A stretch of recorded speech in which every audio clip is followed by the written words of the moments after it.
I'm here with Christian FONNESBECH, arguably one of the best video games IP and branding experts in the business. He's currently acting as head of IP development for Nordisk Film and is about to launch his own consultancy, Leverage, supporting growing studios to build amazing IP and brands that stay relevant in the games business long term.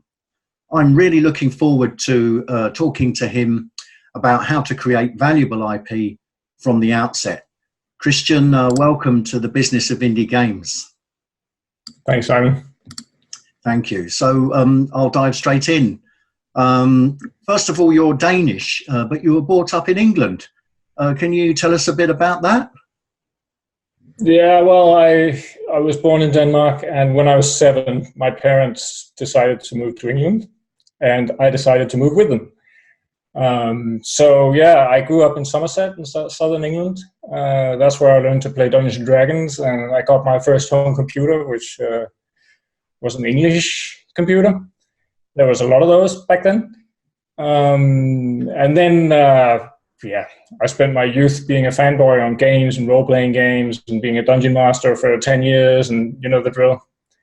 And then I got into films.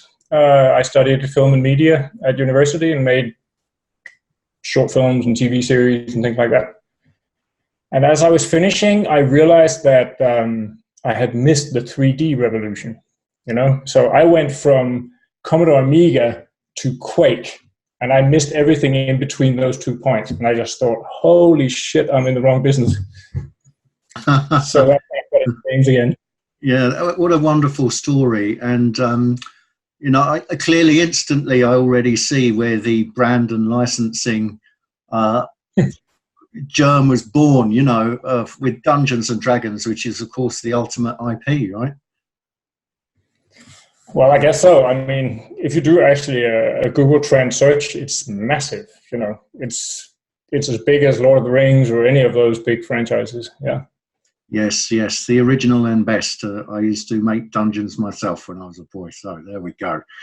Yeah. Secrets out. There's a lot to learn about storytelling from being a dungeon master, right? I mean, you can talk about inventing a story on the fly and getting absolute one-to-one feedback about whether it's working or not. Yeah. I mean, the only thing more merciless is stand-up comedy, right?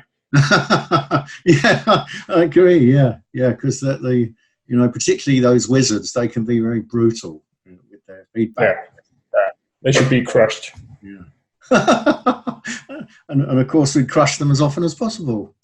Exactly. That's what the dice are for. Yeah. But for me, that was, I mean, what happened was when I left university, I had all these short films and TV series under my belt. But the internet was actually just getting going. This was before Facebook and before the App Store. And I just realized that, you know, stories would be about computers in future. And that's what I've been working with ever since. I started my own company just coming out, making advertising games and learning games. We made 35 games like that. So I've really been through the process, all the nuts and bolts many times. And then I got the chance to make my own artistic vision. In Denmark, we have a film institute that gives out grants for movies. And basically, I'd kind of become the local storyteller with mixing games and films. So I got a feature film budget and made a Steam game called Cloud Chamber, where we found footage with Hollywood stars like Mr. White from James Bond. We had Jeff and Anthony from Game of Thrones. And it was shot by the team behind The Killing. And the mechanic was that you would discuss your way through a mystery. So it was basically massively multiplayer, but with chat rooms and found footage, and you would navigate through it. It won a lot of prizes, but it was a little bit ahead of its time. Yeah, I can see it's like an avant-garde idea and a really nice creative piece. But very satisfying to make it, but you also we learned a lot about the dangers of innovation. Yeah. Right? One thing, to make something that people haven't seen before, and that's a good thing. Yeah. But if you innovate too much at once, then people don't, you know, the big market won't get it. Yeah, I mean, they're looking for the next GTA or the next Fortnite, right? Yeah, and that's a big part of IP building as well, is that, you know, you need to build something that people will feel comfortable with, but it has to be different enough that you can own it. Yes. Yeah, so let's get into that. Please tell us, what is it exactly that you do, and how have you built such an incredible expertise in video games IP development and branding? Sure. Well, what happened to me was that after making all these games and getting the chance to make, my own artistic vision, I kind of had scratched that itch, so to speak.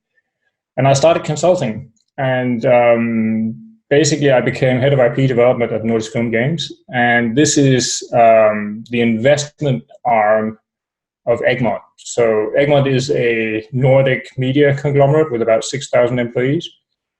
And they started 2 or 3 years ago to invest in games companies.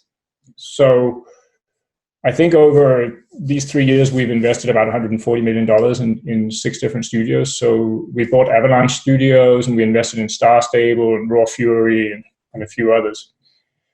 And my job as head of IP development was basically to map out how do we take the fictional universes in these games and make them into entertainment properties. What's the journey from being just a game to actually being something that's recognizable on a broader range in the market?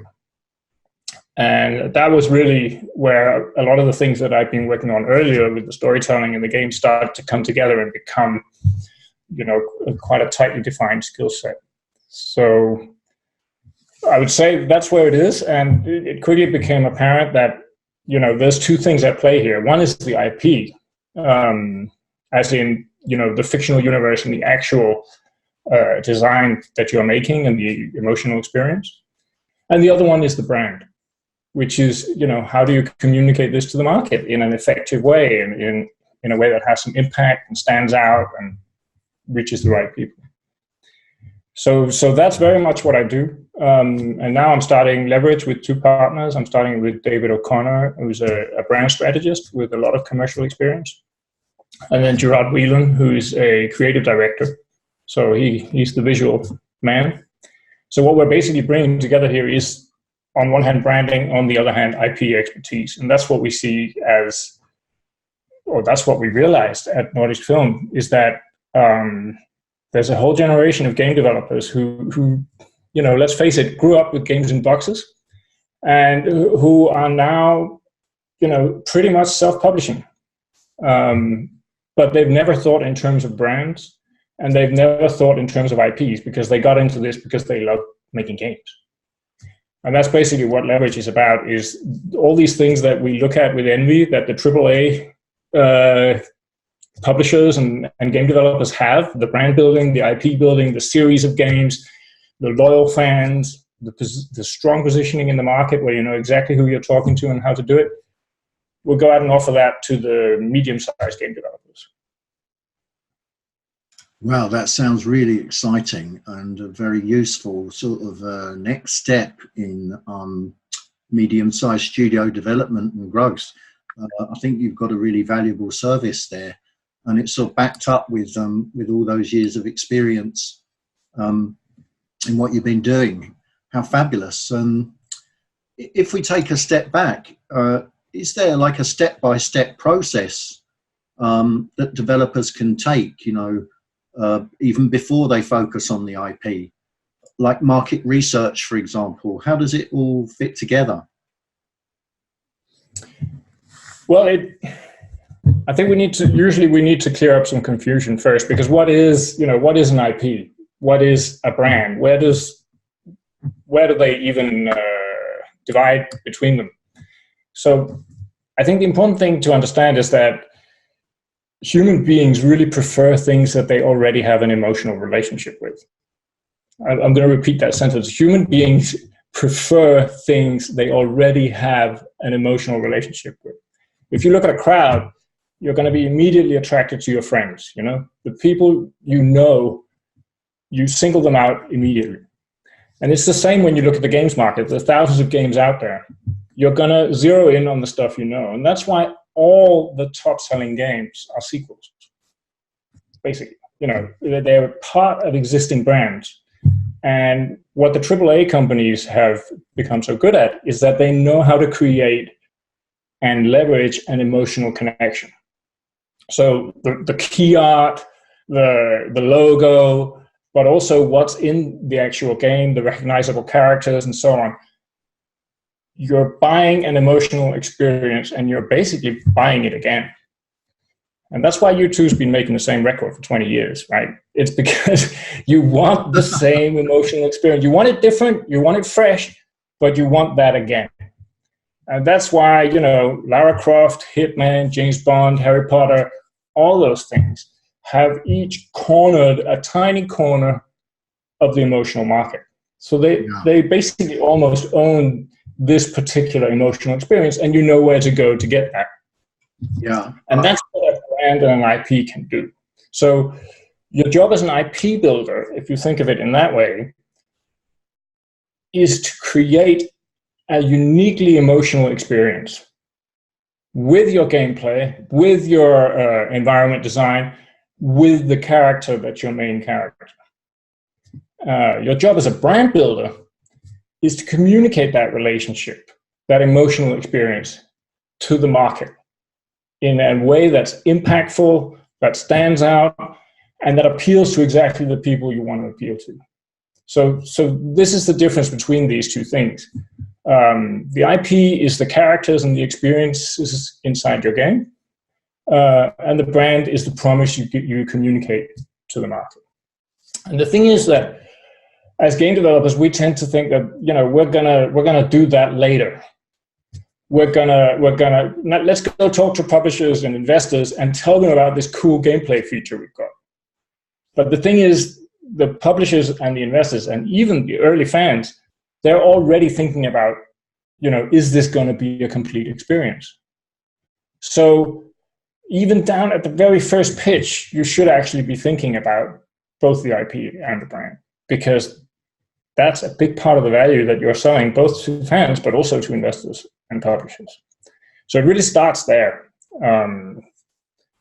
Yeah. Does that answer the question? I think you're spot on. It was really clear. I mean, as somebody at Activision once said to me, kids can never get enough of Nazis, ninjas, and zombies. And it sort of reinforces what you're saying about people want to sort of go with what they know, and they're kind of looking for the next experience within that brand. Yeah, thank you. Yeah, if you see something like Harry Potter, where, you know, I think Harry Potter is absolute genius. And of course, that's a new IP. Well, not anymore, but to somebody my age, that's still a new IP. And what's the emotional journey in there? Well, it's really about bullying, isn't it? It's really about Harry coming to this school at the start of every book and then being bullied, and then, of course, solving the mystery. And as you go through 7 books, the bully gets bigger and bigger until in the end he's almost the master of the universe. But it's still that same story you're buying every time. And if you think about the difference here between the IP and the brand, it's that the first book was probably pure IP. You didn't even know what he looked like, you know, but there was an emotional experience and it was unique. Once the movies and the book covers started getting established, we started seeing Harry with the round glasses and the way he dressed and the way Quidditch looked and so on. And it started to become something you could communicate with a single image. You started, and you had a logo and all these things. So it became a brand at that point. Yeah, I think, you know, it's the same if you look at Hitman or Lara Croft or Zelda, whatever. You start off with an IP and you build the brand around it. And where do you think is a good place for developers to start? Right. Well, if we go that way, then first I would say get the basics under control. So for one thing, there does need to be an artistic intent. You know, we're talking about something very commercial here, and we quickly get to talk about brand strategy and audience segmentation and so on.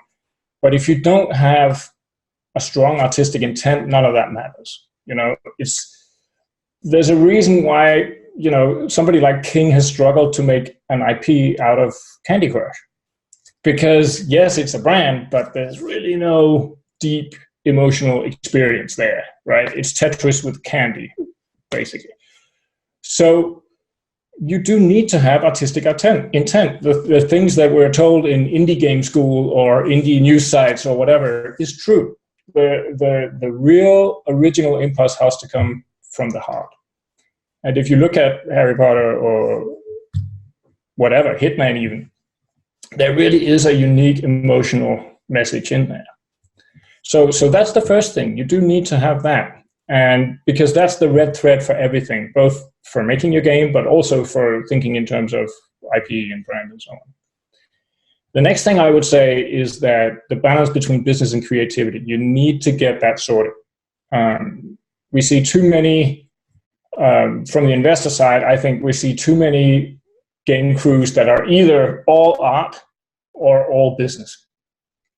And yes, you can survive on both, but it doesn't bring you to the point where you will have an IP that's lasting. If the art side is too much in control, then for obvious reasons, all the people often wait too long with the business development, and then you get to the point where it's too late, and a lot of those end up being like vinyl records. You can play them once for a short time, and that's it. And you just spent 4 years of your life on something, and it just disappears too quickly. So and if it's pure business, then you can make money. But if you're looking for what I'm looking for, which is sort of a rounded experience, which has both the emotion and the business and everything, then that's going to be missing. And that leads to the first step, I would say, which is basically make sure you have a long-term goal. Make sure you have a strategy to get to that goal, and make sure you have a plan. It doesn't matter how small your company is, you need to know what you want. Artistic exploration is great, and it's important, but you can't artistically explore your way to a sustainable business.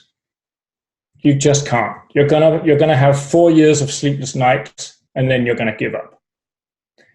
If somebody tells me, hey, yes, but Lucas Pope, it worked for him, then I have to say, you can't reverse engineer Lucas Pope. He's a genius. He got lucky. Maybe there are other factors in play as well. I don't know. But hoping to do the same thing, that's just hope, and the chances are it won't work. There's this thing called the law of silent witnesses, which is basically that if somebody survives a shipwreck and they come to you and they say, I survived because I prayed to God, you have to ask how many of the people who drowned also prayed to God, because they're not around to ask. And that's, we all know that from the games press, right? We only hear the really, really successful stories. So please don't bring up that one genius who made it through without caring. He may not have told you that he had a rich uncle who saved him when the going got tough, or he may just have been lucky, or maybe he just is that singular 1 in a million genius, but you're not, probably. So having a long-term goal for your company, for your game, and having a strategy to get there and revising it and planning, that's where it all starts. So have the artistic intent and then have that long-term strategy. And then once you have that, if the IP is part of that and your goal is to build an IP, then number one, make sure there's something you can own. If you're making a game about generic medieval knights or triangles and squares, it's not an IP. There's nothing to own. And having something to own really starts with an interesting character. All the big IPs are character-based. So Harry Potter again, Lara Croft, Hitman, James Bond, Super Mario, Sonic, it's always a character. Your spaceship is not an IP. I'm sorry. It just isn't. It's cool, I know, but people don't relate emotionally to a spaceship. At least the mainstream audience does not. So, yeah. So when you say, where do we start? I would say, have something you want to say, an artistic intent. Have somewhere you want to go. have a long-term goal and a strategy to get there. And then make sure there's something to own, and preferably a character, because that's where the IP starts. Thank you. It's really comprehensive. What problems do you find that the developers have along the way? I'm sorry, what problems do you find that the developers have along the way? Well, I've been a developer for long enough to know that there's a new problem every day. Yeah, so I guess one of the problems, having been on the investor side for 3 years now and the consultant side as well, I think one of the starting problems we see a lot is that people make things that can't be tested before they're finished. And that's a huge problem. It worked well back in the days when games were sold in boxes, because the money, it was so expensive to get all these CDs out to the shops that, you know, you just built it and it had to be perfect and then you shipped it. And people couldn't test it anyway because there was no internet. So that mentality has stuck around a little bit, even though the market doesn't work like that anymore. And we see it a lot with indies, that because the artistic intent is so strong, they don't want to show it before every corner has been polished and rounded, and there's nothing wrong with it. The problem with that is that when you do it, you really don't know if anybody's going to want to play it or not. And a lot of game concepts are at their foundation made so you can't really test it until it's finished. And that's a huge mistake. You need to make something that can be tested all the way through the development process. And it doesn't, to me, it doesn't matter if it's a work of art or if it's pure commerce. You still need to do that. So that's probably number one, the big one that we're seeing in the indie sector. The second one is maybe what should we be aiming for during that testing? You know, what's the goal here? And I think there's one thing. I have a whole presentation called Red Flags for Investors, which is basically all the things that make us run away screaming, right? But there's one green flag. And the one green flag is that if you have something that keeps people's attention and spreads itself, then all the other red flags go away. Right? It's a remarkably simple thing, but we tend to forget it. If you make something and you can test it along the way, and you can just show investors or whoever, publishers, look, every time we show it to people, they keep playing it and they invite their friends in. That's all you need. You know, people say there's not enough investors out there. If you can do that, you don't even need to get game investors, because what you have is a business. You have something that clients want. So that's really a big thing, is not to ignore that. We're making something that should keep people's attention and spread itself. As a funder and as a consultant, have you set up a framework or a process where you can quickly get to test that theory or that experience, whether people like it or not? No, I actually very much see that as the game developer's responsibility. Game developers today on the internet, which is made of connected computers, right, need to understand that relationship with their clients. If you have a game, I mean, from my experience as an investor, we never invested in single shot games. You know, it's always been some kind of platform shape where people could keep coming back and they could play with other people and so on. We do see that that's where the market's going. It doesn't mean that you can't do a single shot premium game. It's just a different thing. But the game developer needs to prove that the game does those things on their own. If they can't do that, then I would say they basically don't understand their own audience, and they don't understand the demands that being on the market is going to put on them. So the process is really bring us the numbers and we'll do the due diligence on the numbers. We'll check that they're true, but we're not going to do it for you, because you have to understand how to build an audience. Otherwise, that's another thing that people that's a mistake that people make, is that They think that the publisher will, how should I put it, save them? The publisher will take a game from 0 success to 100% success. And that's not true. What the publisher and even the investor will do is they'll take something that's a 10% success, and then they'll make it into a 90% success or 100%. Nobody's going to pour money into a hole where the money just disappears, you know? So you have to prove that this thing is already working and it can earn money, or at least it can grow an audience. And then the investor or publisher or whoever will start investing in making it really big.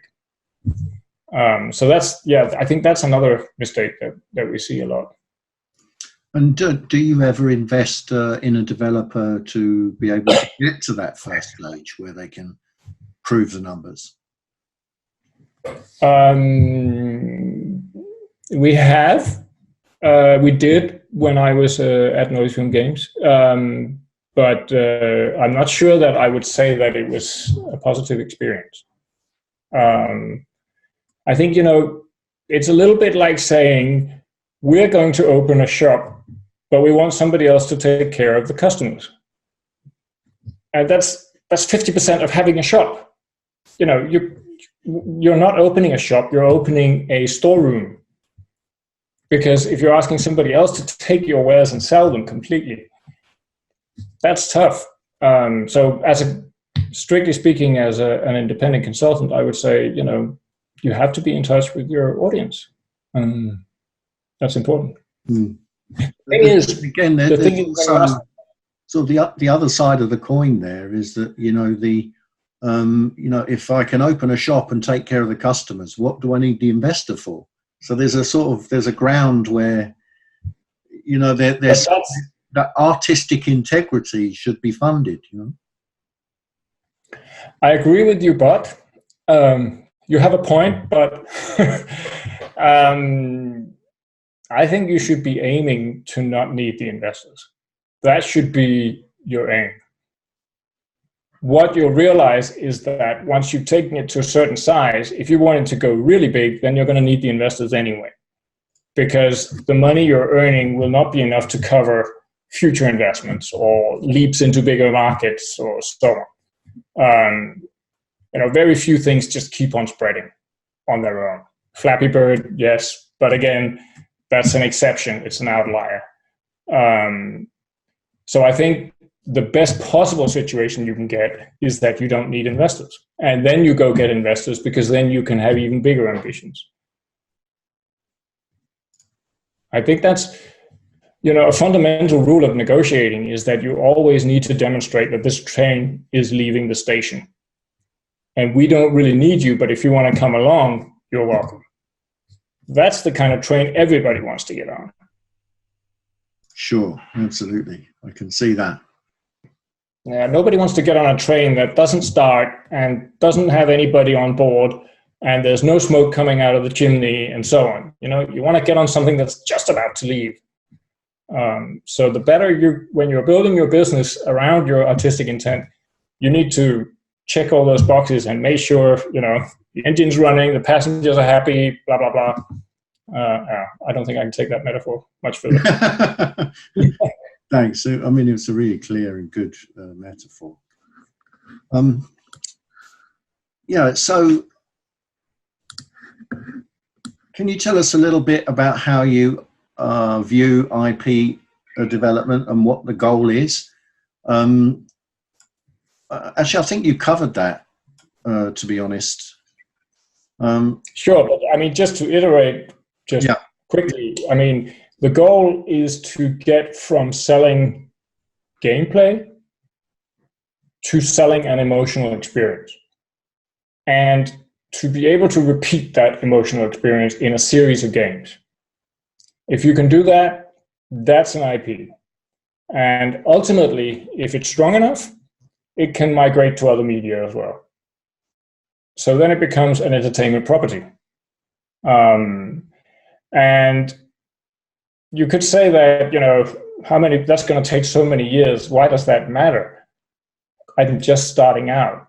Well, the thing is that when the investors are looking at your first pitch, they're already thinking that far down the line. So that's why it's important, even at the early stage, to have that in your pitch. I think good examples are things like, the Danish game Hitman is a great example. IO Interactive basically built a studio successfully over 20 years on that one character. And sure, they made other things, but they always came back to Hitman. And they actually tried to establish other franchises, which did not succeed. This was the one that kept on working. And at the present time, that's all they do. I think they've got 100 people full-time, maybe more. And they're independent again. They were part of Square Enix for a while. Now they did a management buyout. So, yeah, I think the great thing about that is you get to sleep at night. Right? The problem with not building a franchise and not building an IP is that every time you put out something new, you're gambling. You really don't know if it's going to attract an audience or not. You're starting from zero again. There are exceptions, and the exceptions are usually when the team becomes the brand.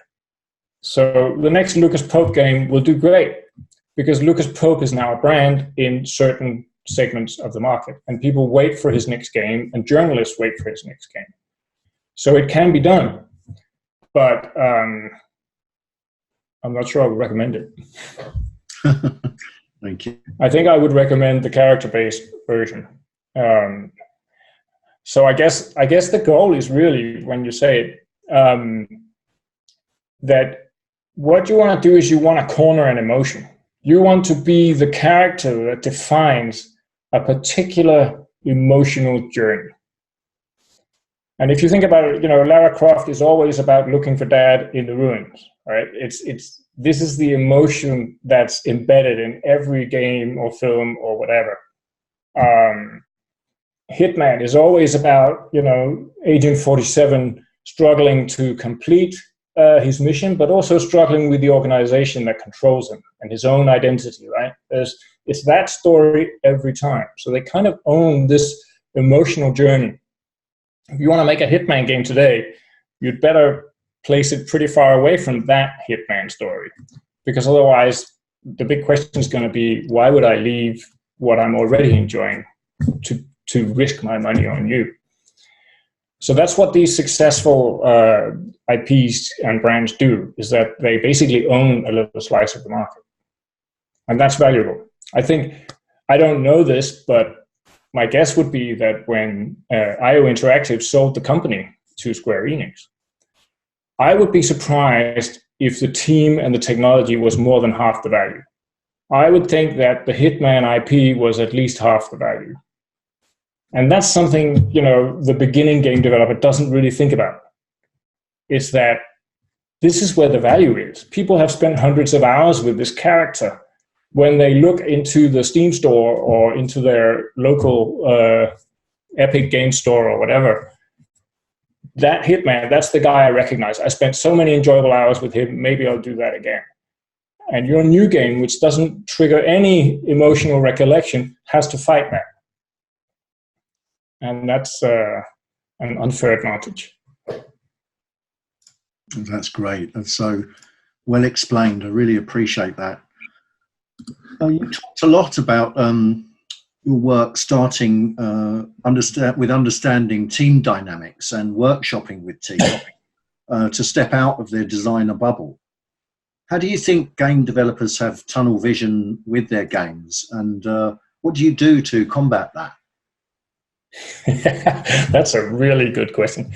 I think this is not just game developers.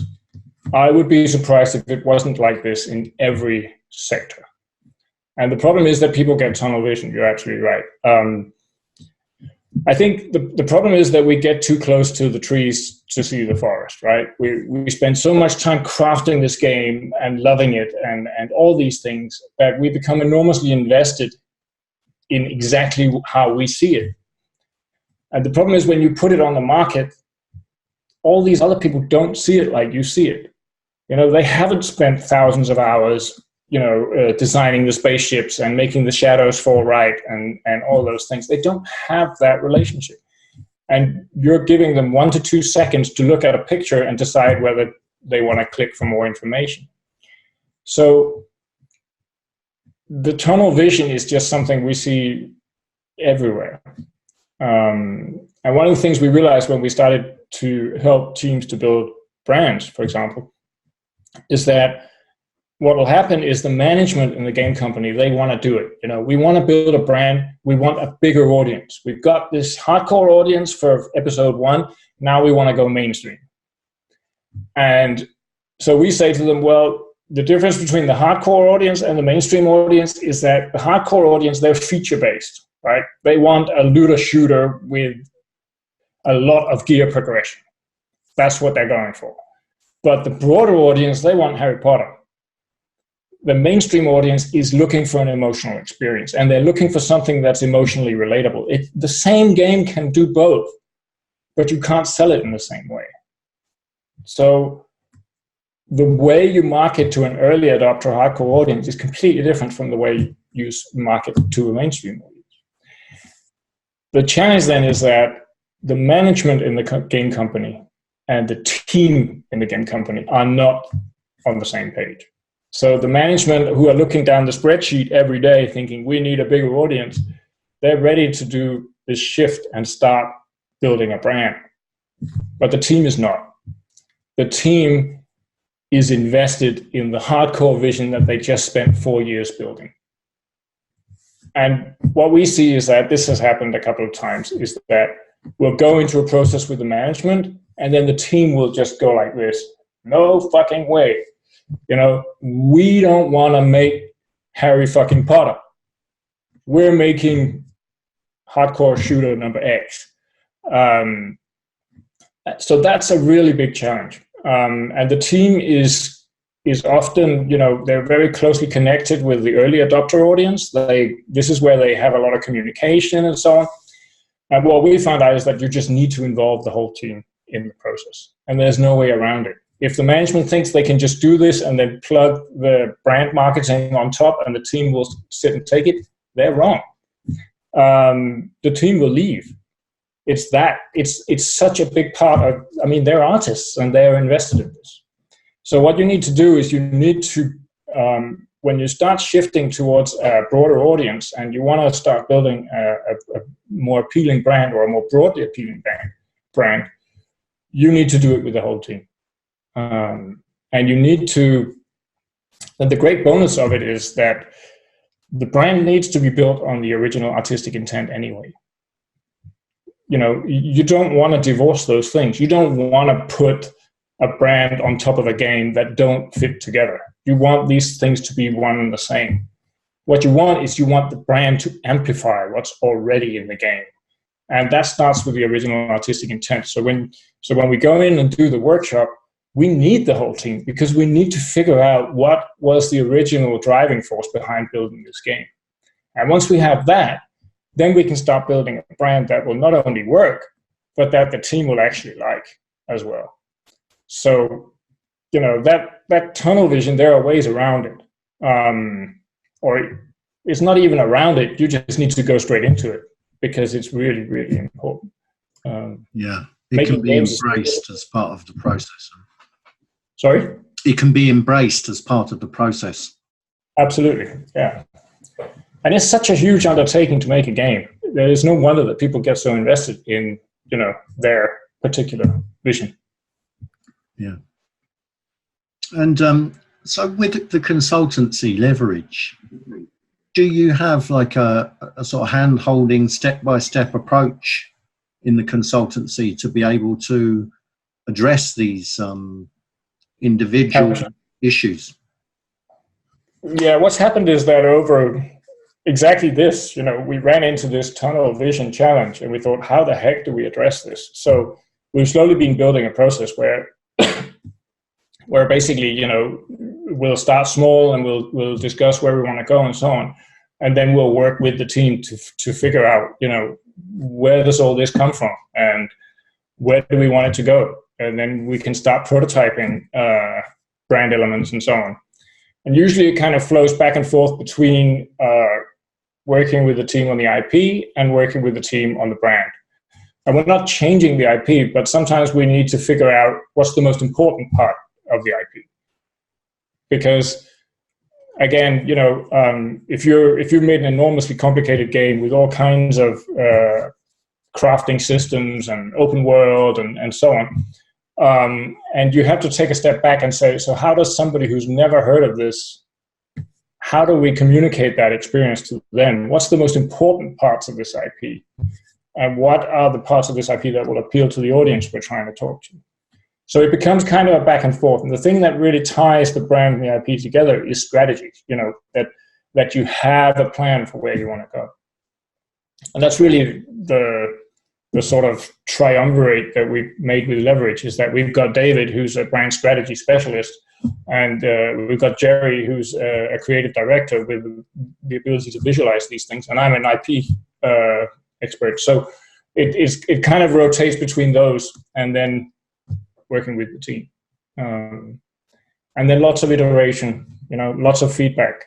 I think there's been a tendency to look at branding assets as something that's finished the first time you see them, which is completely wrong. It should be prototyped and tested just as you would prototype and test your game. And that's also a great thing, because it takes a little of the fear out of the process, right? The team is often worried that the brand visualization will go against what they think the game is. So it becomes like, oh, we don't want to go in there. But if you're only talking prototypes and you know it's going to change along the way, then it becomes less of a dangerous thing. So yes, that's how we look at hand holding. But I'm not sure if we're holding the team's hand or if the team's holding our hand. That's open for discussion. And is it a flexible relationship in terms of terms? Do you like meet monthly, or do you become part of the team, or is it more hands-off than that? Sounds like it's pretty hands-on. Well, I would say it's very much like a consultancy, because, you know, we have no power in the company. We're not coming in to change things. What we're coming in to do is to find the things that are already there and work out which things to amplify. You know, so if you're making a key visual, we made a key visual for Heroes and Generals, which was a very complicated game. It was, you know, it had a strategic layer, and it has a grunt shooter layer, and it had an enormously complicated map, and the wars lasted for weeks, and it was massively multiplayer, and there was 3 factions. You know, how do we distill all this into one visual? And in the end, these are the things I'm mentioning because these are the things we decided were the most important. So we ended up with 3 characters and with a massive battlefield and with some certain emotional elements and so on. And it works really well. But that comes at the end of the process when you suddenly know, these are the most important things. Because one thing is what's most important to the team, another thing is what's most important to the audience, another thing is, and so on. So it's more like a sparring thing. And then showing prototypes and trying them, and then testing them on the audience, and then back to the drawing board. The audience will surprise you. Yes, of course. And how do you build that audience? How do you find that audience? What's the best way you've discovered? Well, actually, we let others do that. So our job is mainly to create these brand visuals, and then companies that are specialists in marketing and marketing research will test them. I think it's actually quite important that we don't test them, because then it becomes biased. I mean, a typical example is that, you know, we'll make 3 different directions for the key visual, and then we and the team will agree that this is the good one, but the audience doesn't. They like the other one, right? And you can see it easily on the clicks and so on. And again, there's this thing about being too close to a tree to see the forest. You know, you want somebody who doesn't care to do that testing, because otherwise it's not real. Do you outsource those tests to testing companies? Exactly. That's what we do. Or, you know, the game developer themselves have a partner who does it, or the publisher could have it. Of course, yeah, understood. And are you still involved in funding the games, or are you now working solely on advising on IP and branding? I still have clients who are investors, but mainly I'm working with the IP and brand elements. I have to say that's the part I find the most enjoyable. The red line through my career has always been technology and storytelling. It's always been, as I see it, the way we tell stories has changed every few years for centuries now, but the stories we tell are the same.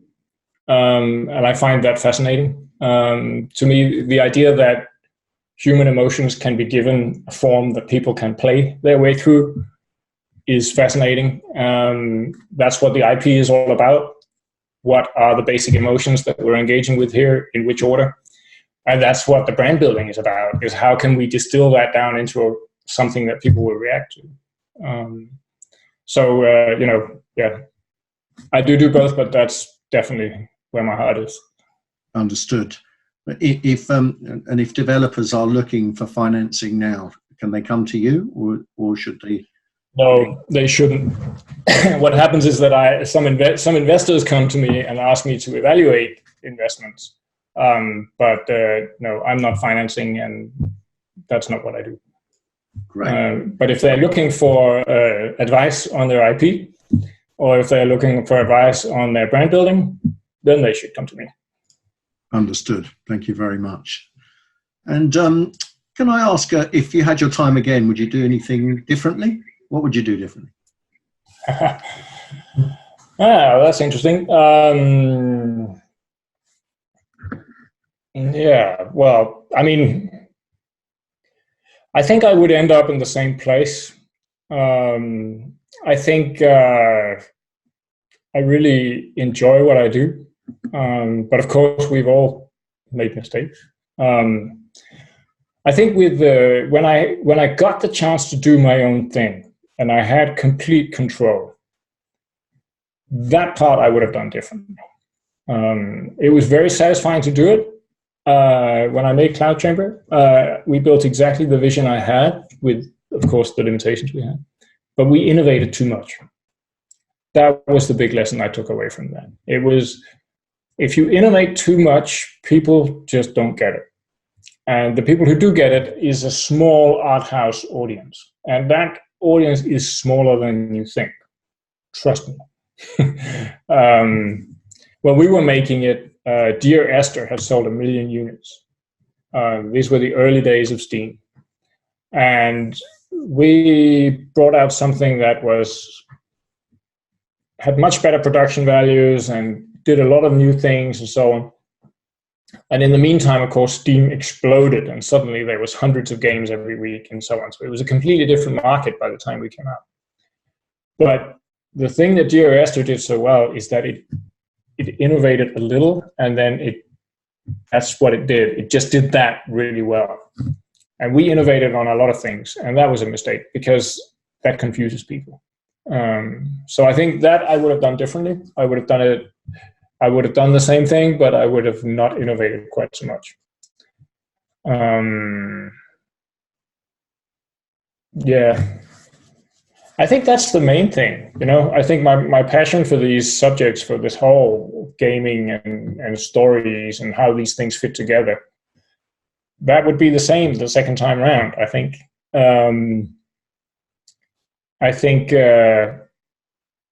What I've come to realize is that what we call the game narrative is really a story. People say, but our game, it's not so much a story. We have a few story elements in there, but mainly it's about interaction. But what you have to realize is that as you interact your way through a game, that is a story. If you retell the experience you just had with a game, you're telling a story. And the way the gameplay mechanics influence that experience, that's a story as well. So again, that's the thing we look at when we're looking at how to build the brand. What's the totality of the experience you have with this game? It's not just about the cutscenes or about, the way the character looks. It's about when I go into this world and I interact with it, what experience does it give me? Is it difficult? Is it hell on wheels like Dark Souls, or is it easy? Is it showing me my grandmother? What is it doing? And I'm so fascinated by that whole thing. And it's just so clear that, in that, when you look at it like that, games are the latest way of, telling a story. And it goes all the way back to campfires and, the local shaman sitting there and trying to explain why the clouds pour rain on your head and why the jaguars are dangerous and things like that. And this is the latest version of it. And I think games are an incredible way of doing that, because how else can you explain life in the age of the internet? That sitting around a campfire is not going to do it. Life is just too complicated now, and we need games for that. Fabulous. Thank you. Well said. And what advice for developers starting out now who are interested in establishing their own brand and IP? What advice would you give them? Let's do 3 of those, right? So number 1, make sure you have a character you can own. Don't give me that crap about, people design their own characters in our game and so on. That's fine. But even Bloodborne has a recognizable character on the poster. So give me that. Number 2, you should be aware that you are too close to the trees to see the forest. You really are. So the market does not see your game in the same way that you do. And that's why you need external advice. You need sparring partners who are not as invested in the game as you are, because they can see it from the outside. So that would be part 2. And part 3, I would say, is that you should ask yourself this. Does this game have a unique emotional journey that we can own? Are we giving the player the chance to experience a story, a game narrative that nobody else is doing? It doesn't have to be completely different, but it should be different. It should have elements that nobody else has. Will that be relevant to others than us, or is it just us and our hardcore friends who like it? And how do we communicate that to the market? How do we tell that? I think that would be my 3 things. Thank Have you. a character, get external advice, and make sure there's an emotional journey in there that you can own. That is really great. Thank you so much. You just you've summed up Harry Potter in a nutshell there. Yeah, well, I'm a big J.K. Rowling fan. We just toured Europe with the family, listening to Harry Potter in the car. So I'm very into it. Oh, that's great. That's great. Yeah. Tolkien is my thing. Yeah. I never got it. It was when I started reading it, it was too complicated, and I never got back to it. Yeah. I think I first got through it by skipping the songs. So I got the story and I skipped the complicated bits. And then when as I grew up, I went back to it, and then I started to appreciate just how deep it was, Yeah. Yeah, but it's a stone cold classic. There's no doubt about that. I think you must love it, really, because J.K. Rowling has taken most of his ideas anyway, right? Yeah, absolutely. I mean, you can't get around it. Dungeons and Dragons, again, absolutely. has done the same, right? Yeah. Of course. Yeah. How can so do we press stop on the recording? Yeah, I'd just like to say thank you, on the recording. Thank you very much for your time today and for doing this. Our audience are going to get so much value from that.